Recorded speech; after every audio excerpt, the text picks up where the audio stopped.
When I started streaming, my streams looked terrible. I put in some time and effort over the years into improving that, and today I'm going to show you how to make your stream 5 times better in just 10 minutes.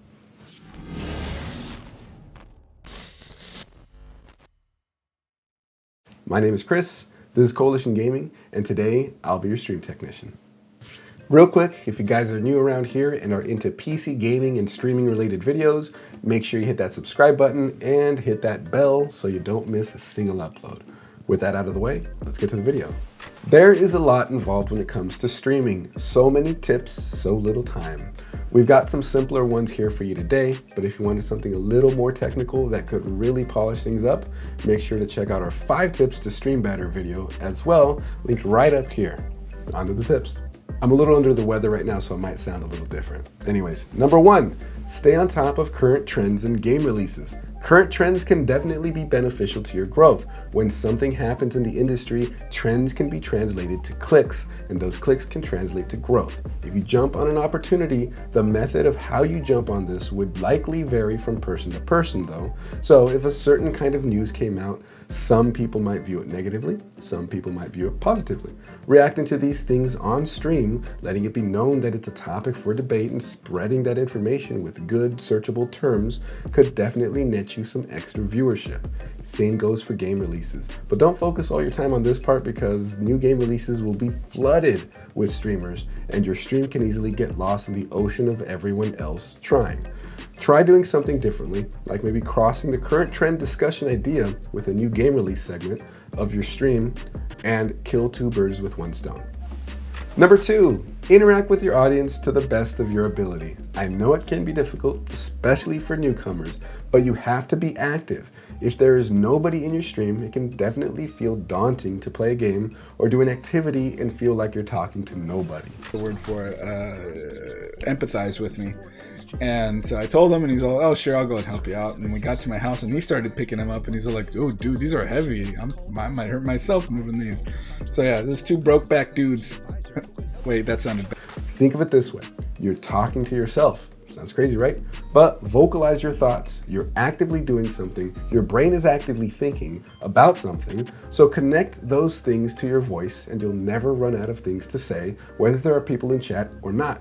A potential viewer who stops by to a stream of someone sitting there quietly will likely chase them away.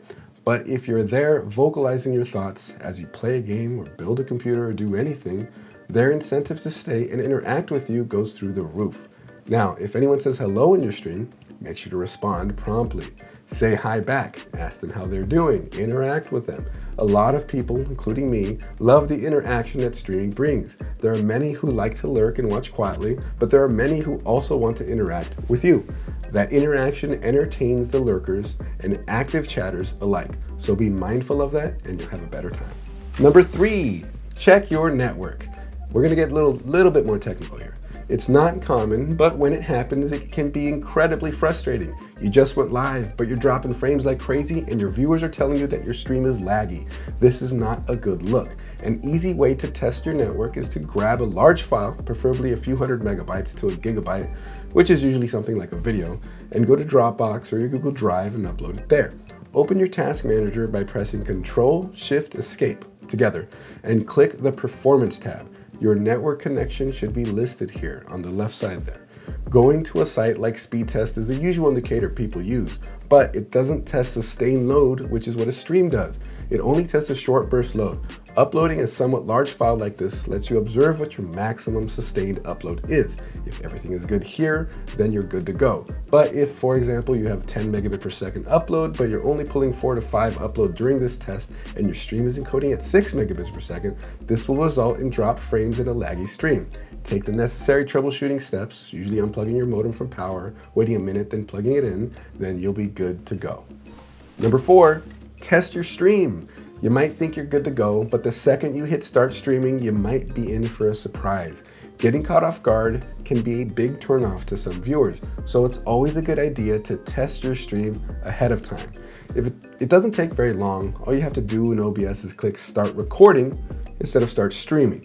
Run through your mic and camera settings, your audio settings, change scenes a little bit, maybe see how you sound when a game is running, test some alerts, then end the recording. All you got to do now is go back and watch the recording, and if everything works the way you wanted it to, there you go.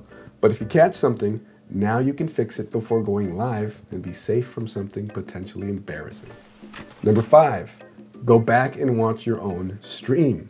A lot of times when it comes to producing content, proofreading or rewatching things is a vital part of the process. But when it comes to streaming, I don't see many others recommending going back and watching your own content to see what you can improve. This is definitely something useful to do because you would be the most comfortable at judging your own performance on stream. So give it a shot, see what you can do to improve, and adjust accordingly. Sometimes it takes watching as a third person, even if it's watching yourself, to see things that you wouldn't normally see when you're the active streamer. All right, that's it. Thanks for watching the video. Let me hear your best stream tip by leaving a comment down below. And if you want more videos like these, make sure to check out some of our other videos since we have a pretty big catalog built up. There will be a playlist linked down in the description below. Also, check out one of these other videos right over here. Oh yeah, don't forget to subscribe. See you guys next week. Click one of these right here. Come on.